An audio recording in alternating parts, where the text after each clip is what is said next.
Greetings ladies and gents, and welcome to today's edition of RE391, where I take old stories I've narrated and update into modern audio standards. This particular story is called All Roads Lead to Seoul, written by HailMadScience. Servash Nakata stood on the command deck of his flagship, practically swelling with pride. As Taitoka of the Senatorial People's Fleet, he had served as the immortal proconsul for nearly 300 years. Dealing devastating blow after crippling injury to his enemies. But even now, he could feel that this would be his crowning achievement.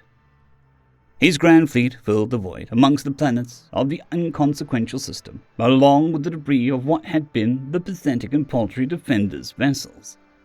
The local race was not even worthy of his contempt, but they had allowed the humans access to their star system in order to build one of their stellar highway rings. With that ring had come human ships. No human ships remained now. The 20 or so ships had fought valiantly, Servash would grant them that, but they had been outnumbered nearly 50 to 1. They had been crushed. Servash Nakata stared at the display screen on his bridge. Which showed the massive ring floating in the training stable orbital spot of one of the outer giant gas planets. The humans had built these rings across the stretches of the galaxy. Reducing the time needed to transit the distances between solar systems significantly for all who accessed them. They had boasted about how all their roads were turned to their home system Sol. It had been this last one that gained the attention of the immortal proconsul and Servash Nakata. The humans' bragging had not been an exaggeration. The entire system of stellar highways spread outward from the Sol system. Whomever controlled Sol controlled the highways. Servash Nakata had been granted the greatest fleet ever assembled in order to seize Sol and its highways. Once the Senatorial People's Republic controlled the ring system, they would lay claim to nearly a tenth of the entire galaxy. Servash felt the spines along his back stiffen and raise at the thought of the glory and honor that he would receive for this conquest. The gate hovering before his fleet was the key to his victory. The humans had fleets on their own, but they could not be everywhere at once. Servash had quickly realized the key to his success would be swift and decisive victory. Overwhelming the limited defenders of the small system had brought a gate into his hands. Now he could send his fleets through it and straight into the heart of the Sol system, without the humans even knowing that they were under attack. All roads lead to Sol, indeed. Send the orders to the fleet. Takata Nakata orders all ships to proceed into the stellar highway ring in accordance with Operation Sol Flare procedures. The flagship will enter first, 10 minutes after the mark following this message. Praise the immortal proconsul, and may we all know eternal glory for our conquest. Taitoka out. Servash looked about the bridge at his hand-picked officer corps. In less than 1 day, we shall be the undisputed rulers of the galaxy, he cried. His officers shouted along with him.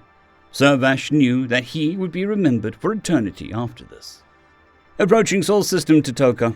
Expected exit the final ring inside Sol System in just under 5 minutes. Servash nodded. Prepare the ships for battle. They want to open fire on any vessels that isn't in the fleet, as soon as we return to relativistic speeds. The ship's hull began to vibrate as its turrets and launchers of the ship were freed from their lockdown positions. Soon the humans would know the might of the Senatorial People's Fleet and would be forced to bow at the feet of Servash Nakata. Servash braced himself against his railing as his flagship passed through the last ring and began to abruptly slow from the impossible speeds of the stellar highway. Begin fire, he started to say before he was suddenly interrupted by a blare of alarms. Sir, we're under heavy fire. Our entire ship is being bombarded with high levels of EM radiation. Our shields are collapsing under strain. One of the officers shouted.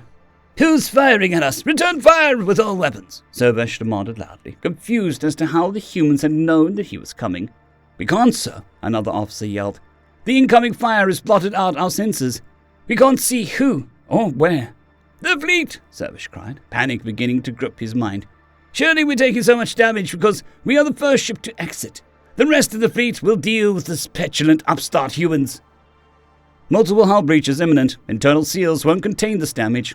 Unable to prevent damages, Taitoka. We'll lose the entire ship. Seconds before Servish Nakota and his hand-picked crew of the bridge officers were incinerated along with the rest of his flagship, he realized that he and his entire fleet had flown straight into a human trap.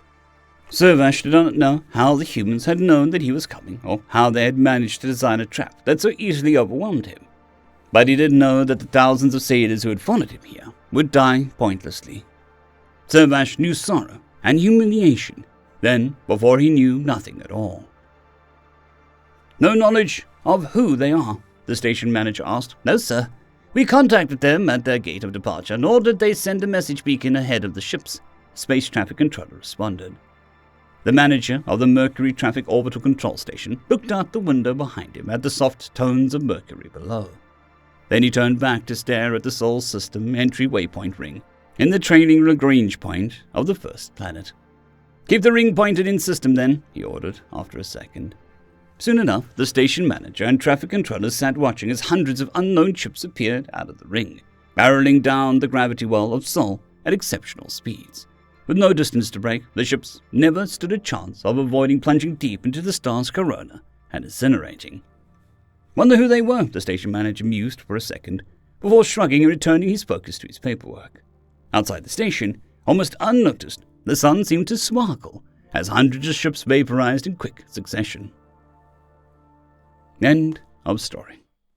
Story number 2. It's a headbat thing written by WegianWarrior. Captain Farah smoothed back her whiskers as she patiently waited for Assistant Third Engineer Josh to move the too small for him visitor's chair out of the way and settle on the floor in front of the desk. She tried to force her mouth into something resembling a human smile as she looked up into his big face. So Josh, do you know why I wanted to talk to you?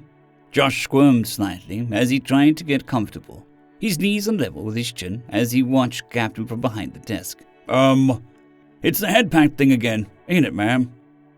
Yes, Josh, it is the head pat thing again. Josh looked down at his shoes. It wasn't far to look. Sorry, ma'am. Mayra glanced down and pored through the few pages on her datapad. Now, you are one of the most valuable members of my crew, Josh. Thank you, ma'am.